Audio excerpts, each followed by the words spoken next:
আল্লাহ মালাকুল মাউত কে বলবেন, মালাকুল মাউত কি অবস্থা? বলবে সব শেষ। মাইয়াব্বা, কে বাকি? মালাকুল মাউত বলবে জিনেরা বাকি, যাদেরকে দেখা যায় না। আল্লাহ বলবেন জিনদেরকেও শেষ করে ফেলো, রুহু কবজ করো। মালাকুল মাউত আজরাইল জিনদের রুহু কবজ করবে। আল্লাহ এবার জিজ্ঞেস করবে, ইয়া মালাকাল মাউত আখবিরনি মাইয়াব্বা, এবার বলো আর কে বাকি? মালাকুল মাউত বলবে, আল্লাহ মানুষগুলো সব শেষ, জিনগুলাও শেষ, এবার বাকি ইবলিস শয়তান। কে বাকি? ইবলিসরেও শেষ করো, ইবলিসও শেষ। আল্লাহ আবার জিজ্ঞেস করবেন, ইয়া মালাকাল মাউতি মাইয়াব্বা, আর কে বেঁচে আছে বলো? মালাকুল মাউত বলবে, আল্লাহ আপনার কথা অনুযায়ী পৃথিবীর সব মানুষের রুহু কবজ করলাম, সব জিনদের রুহু কবজ করলাম, ইবলিসের রুহু কবজ করলাম, এখন আছে শুধু ফেরেশতা। আছে কারা? যাও ফেরেশতাদের রুহু কবজ করো। ফেরেশতাদের রুহু কবজ হয়ে যাবে। এবার আল্লাহ জিজ্ঞেস করবেন, ইয়া মালাকাল মাউত আখবিরনি মাইয়াব্বা। মালাকুল মাউত বলবে, আল্লাহ আপনার কথা মতো ধরে ধরে সব শেষ, ফেরেশতাও শেষ, 4 জন ছাড়া। কয়জন ছাড়া? জোরে বলেন, কয়জন ছাড়া? ইসরাফিল, জিব্রাইল, মিকাইল, আজরাইল। আল্লাহ এই 4 জন আমরা বাকি। আল্লাহ বলবে, যাও ইযহাব ইনতালিক ইলা জিবরিল ওয়াকবাদ রূহা, জিব্রাইলের রুহু কবজ করো। ইযহাব ইলা ইসরাফিল ওয়াকবাদ রূহা, ইসরাফিলের রুহু কবজ করো। ইযহাব ইলা মিকাইল ওয়াকবাদ রূহা, রুহু কবজ করো। ওই 3 ফেরেশতাও শেষ। এবার আল্লাহ তাআলা জিজ্ঞেস করবেন, ইয়া মালাকাল মাউত আখবিরনি মাইয়াব্বা, হে মালাকুল মাউত আর কে বাকি আছে বলো? মালাকুল মাউত বলবে, আল্লাহ আপনার কথা মতো মানুষগুলো শেষ, জিনগুলো শেষ, ইবলিস শেষ, আমার বাকি 3 ভাই ইসরাফিল, মিকাইল, জিব্রাইলও শেষ, শুধু আমি, শুধু আমি। আল্লাহ বলবেন, কেউ নাই? মালাকুল মাউত বলবে, না আল্লাহ কেউ নাই। এবার আল্লাহ তাআলা বলবেন, মালাকুল মাউত তুমি তো সবাই রে মারছো, এবার তুমি মরো, এবার তুমি মরো, তুমি মরো। শোনার সাথে সাথে মালাকুল মাউতের কাঁপুনি ছুটে যাবে, খিঁচুনি এসে যাবে ভয়ে। আল্লাহ বলবেন, কাঁপুনি দিয়ে তো লাভ নাই, কারণ কুল্লু নাফসিন যায়িকাতুল।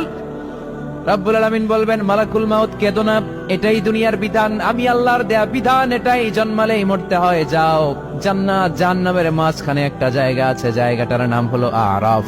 এই আরাফের মধ্যখানে যে দাঁড়াও, ওখানে যে মালাকুল মাউত কাঁপতে থাকবে। মালাকুল মাউত বলবে, আল্লাহ সৃষ্টির শুরুতে যদি জানতাম, সৃষ্টির শুরুতে যদি জানতাম সবাইকে মৃত্যুদান করার পরে, রুহু কবজ করার পরে আমাকেও মরতে হবে, তাহলে এই কঠিন দায়িত্বের ব্যাপারে আপনার কাছে ক্ষমা চাইতাম। আজকে আমারও যে ভাগ্য বরণ করে নিতে হবে সৃষ্টির শুরুতে, আমি এটা কল্পনাই করতে পারি নাই। আল্লাহ বলবেন, নো টক, মুত ইয়া মালাকাল মাউত, মর, মরে যা, মুত, মরে যাও। বলার সাথে সাথে মালাকুল মাউত এক বিকট চিৎকার হাঁকিয়ে মরে যাবে। মালাকুল মাউতের চিৎকারটা সেদিন এত ভয়ঙ্কর হবে, বিষ্ণু ইসা ইসলাম বলেন, ওই চিৎকারের আওয়াজ যদি পৃথিবীর মানুষেরা কান দিয়ে শুনতে পেত, তাহলে কিয়ামত সংগঠিত হওয়ার জন্য আলাদা করে ইসরাফিলের সিঙ্গার প্রয়োজন হতো না। ওই চিৎকারের আওয়াজে প্রতিটা মানুষ কানের পর্দা ফেটে ওই জায়গায় লাশ হয়ে পড়ে যেত। এবার ডানে বায়ে সামনে পেছনে উপরে নিচে কেউ নাই, একজন ছাড়া। জোরে বলতে হবে, তিনি কে? আল্লাহ তখন পৃথিবীকে একটা ডাক দিবেন, বলবেন, ইয়া দুনিয়া আইনা আনহারুকি, এই পৃথিবী তোর নদীগুলো কোথায়? ইয়া দুনিয়া আইনা আশজারুকি, এই পৃথিবী তোর গাছগুলো কোথায়? বটতলা। ইয়া দুনিয়া আইনাল জিবাল, তোর বড় বড় মাউন্ট এভারেস্ট পাহাড়, আলাস্কা পর্বতমালা, আলপস পর্বতমালা, এগুলো কোথায়? তুর পাহাড় আজকে কোথায়? ইয়া দুনিয়া আইনাল মুলুক, রাজা বাদশারা কোথায়, যারা ক্ষমতার দাপটে পা জমিনে ফেলতে চাইতো না? আইনাল জাবাবেরা, অত্যাচারী স্বৈর শাসকগুলো আজকে কোথায়? কোথায় আজকে? কোন আওয়াজ নাই। আল্লাহ তখন হুঙ্কার দিয়ে বলবেন, লিমানিল মুলকুল ইয়াউম, who belongs the kingdom today. Allah চিৎকার দিয়ে বলবেন, আজকে ক্ষমতা কার? আওয়াজ করে বলেন, সেদিন ক্ষমতা কার? আল্লাহ সেদিন প্রশ্ন করে নিজেই নিজের প্রশ্নের উত্তর দিবেন, লিমানিল মুলকুল ইয়াউমা লিল্লাহিল ওয়াহিদিল কাহ্হার। সেদিন ক্ষমতা দুনিয়ার কোন রাজার নাই, কোন বাদশার নাই, কোন স্বৈর শাসকের নাই, কোন সুলতানের নাই, কারো নাই। সেদিন ক্ষমতা চলবে একজনের, তিনি কে? তার নাম হচ্ছে রহমান। তার নাম কি? আরো জোরে বলেন, কি নাম? এজন্য রহমান কারে বলে আজকে চিনতে পারছেন? তার দয়ার শেষ আছে? তার ক্ষমতার কোন কুল কিনারা আছে? তার ধন ভান্ডারে কোনো কমতি আছে? এজন্য লা বিশাইইন মিন নিআমিকা রাব্বানা নুকাযযিবু ফালাকাল হামদ, we don't deny any of your mercy and blessings, all praises to you। আল্লাহ তোমার কোন নিয়ামতকে আমরা অস্বীকার করি না। আল্লাহ প্রথমে ধমক দিয়ে বলছেন, এই মানব জাতি আর জিন জাতি, আমার কোন নিয়ামতকে অস্বীকার করবি? আমরা বলি কোনটাই অস্বীকার করি না। সকল প্রশংসার মালিক একজন, তিনি কে? ইমাম বাইহাকি বলেন, আল্লাহর হাবিব সাল্লাল্লাহু আলাইহি ওয়াসাল্লাম ইরশাদ করেছেন, ইন্না লিকুল্লি শাইইন আরুস ওয়া আরুসুল কুরআনি সূরাতু আর-রাহমান। আলেম ওলামারা বলেন তো আরুস মানে কি?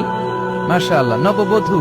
আরুস মানি নতুন বউ, আরুস মানি নতুন বউ, নববধূ। আল্লাহর হাবিব বললেন, লিকুল্লি শাইইন আরুস, সবার একটা করে নববধূ হয়। আর কোরআনের নববধূর নাম সূরা আর-রাহমান। ইন্না লিকুল্লি শাইইন আরুস ওয়া আরুসুল কুরআনি সূরাতু আর রহমান। দুনিয়ার প্রত্যেকের জন্য আল্লাহ একজন করে নববধূ দান করেছেন। আল্লাহর কোরআনেরও একটা নববধূ আছে, এই কোরআনের নববধূর নাম সূরা আর রহমান।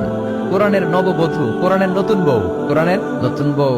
কেন আল্লাহ এত সূরা থাকতে, 114টা সূরা থাকতে আর রহমানকে কোরআনের নববধূ বললেন? এর কারণ নববধূ যেমনি বাসর রাতে হাতে পায়ে আলতা মেখে, বেনারসি শাড়ি পরে, জুয়েলারি অর্নামেন্টস পরে, পার্লারিং করে, মেকআপ করে হাজবেন্ডের জন্য নিজেকে উজাড় করে সাজায়, ঠিক তেমনি আল্লাহ তাআলা এই দুনিয়াতে আমাদেরকে কি নিয়ামত দিয়েছেন আর আখিরাতে কি কি নিয়ামত দিবেন, এই বর্ণনা দিয়ে এই সূরাটাকে আল্লাহ উজাড় করে সাজিয়ে দিয়েছেন।